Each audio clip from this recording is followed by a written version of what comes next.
The Indian Tour of England provided the young Indian side with three major things: opportunities, opportunities, and opportunities. By the end of the series, there were those who emerged with a test career on a different level altogether, and there were a few others who couldn't quite rise up to the occasion. With that said, let's go through the entire Indian squad and rate each player's performance out of 10. We start off with none other than Captain Shubman Gill himself. As newly made captain, he had a mountain of pressure on top of him, and his performance away from home hadn't been great too. But what he did this series was exceptional. He only got in a few times, but every time he got in, he changed the entire complexion of the game. Four decent starts turned into four amazing centuries. That is exactly what every fan would have been hoping for from the start of the series, and that's why he gets the highest rating of 9.5. Then we move on to his vice captain, Rishabh Pant. Rishabh Pant has had no questions over his test career so far. He has been amazing. This time around, once again, we saw his impact. 550 plus scores in 7 innings is tremendous. Could have had a second century too. Played some risky shots, but we know what to expect from him, and his style has been amazing. Also, hats off to him. He showed tremendous bravery walking out with just 1 foot. 9 out of 10 for him.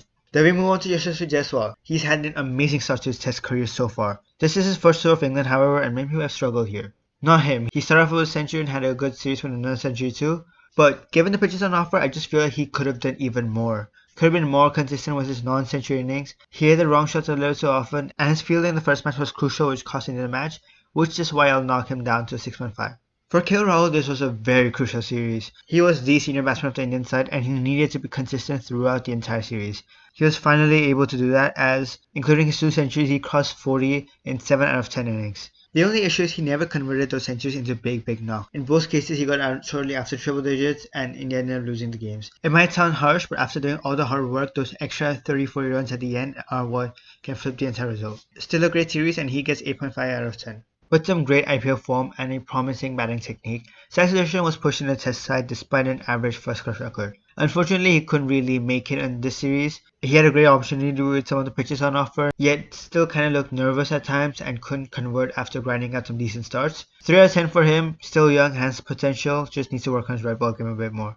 And next up you have Karun Nair, another person who got a great opportunity, in this case off the back of some monstrous domestic form. His comeback was a great story, but unfortunately it didn't pan out exactly how he would have hoped. There were some impressive shots and some good starts, but if you can't convert them, you can't really impact the game, and that's what he lacked. I do have to mention his 50 at the Oval. On a green pitch, it was a very good innings, and it helped India stay in the match, which ended up allowing him to draw the series. Because of just that innings, I will put him at a 4 out of 10. Dhruv Jurel was mostly just a backup wicketkeeper. He only got to play one game and had some good shots, but didn't quite convert.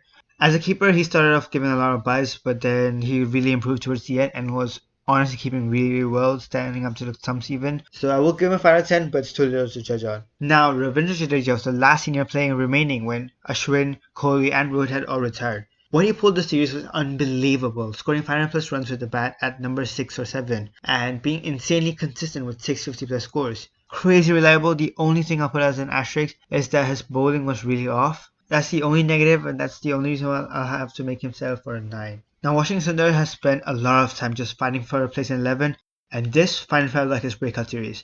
He scored around 300 runs with like an average of 50, but it was the way he batted and the solidity where it looked like he'd never get out unless you're batting with a tail that instills a lot of confidence with anyone who is watching. Even with the ball, he was surprisingly effective, and at Lords and Manchester, he used drift to pick up wickets when no one else looked like they were coming close. His last innings from the tail was specifically entertaining to watch, and it's always nice to see a player get his maiden test century. 8.5 out of 10 for him. Given the conditions, it always felt like this would be a big series for Nitish Kumar Reddy. A young pace-winning all-rounder, he has emerged as an interesting prospect for India, especially after the World Gavaskar Trophy last year. Unfortunately, outside of a good spell at Lords, he failed to impress. He leaves with an injury and a rating of just 3 out of 10.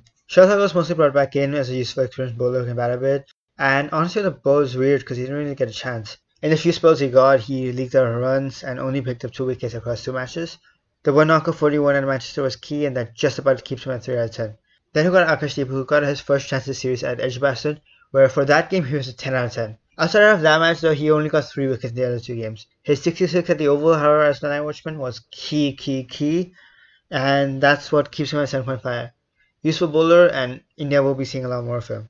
Mohammed Siraj ended the series as the man of the hour, having delivered the winning moment for India at the Oval. It was well deserved for him after the moment at Lords, and he had a tremendous series. With Bumrah's foretold absence, He was said to be the leader of the pack and delivered with 23 wickets, the highest in the series, alongside bowling the most overs and lasting all 5 matches. His aggressive and passionate energy lasted the entire duration of the series, and he got crucial breakthroughs along the way. The last game in particular was some magic, and he falls just shy of the top performances at an 8.5 out of 10. And then we move on to Jasprit Bumrah. Now, Bumrah had a weird series where he was already set to miss games, which is something you rarely see announced about players. Unfortunately for him, India could not win any of the games he was part of. That meant that despite him bowling pretty well, he couldn't really impact the game, and with his ability being limited, that does impact his contributions to the Indian side. Besides that, he was not as great against the top 7 as he should be. For as great a player as he is, I will hold that against him slightly, and that's why I will knock him down to 6 out of 10. If Prasidh Krishna had not played the last game, I'm pretty sure he would have been like a 2 or 3 out of 10. But in the last game, he really turned it up when it mattered, and bowled over and over, looking a lot better, picking up 8 wickets. Across the series, he looked far away from the Purple Cap win in the last IPL. Yet towards the end, I feel like he just got near that level, and that's why I will just about put him at 5 out of 10, middle of the road. And lastly, Anshul Kamboj was a debutant who was called in despite not being a squad at the start. He's a youngster with a great first class season, but his first match was just not it. He was low on pace, did not look too dangerous, and I think just some nerves got to him, or maybe he wasn't fit enough. Either way, 2 out of 10, but with just one match, I wouldn't really make too big a judgment on it. And that rounds out our ratings. Let us know how you feel about these ratings down in the comments below, and feel free to let us know what we got wrong and what we got right. As always, if you like this video, don't forget to like, share, and subscribe. Check out our other videos following this series and just the world of sports in general. And as always, thanks for watching. We'll see you next time.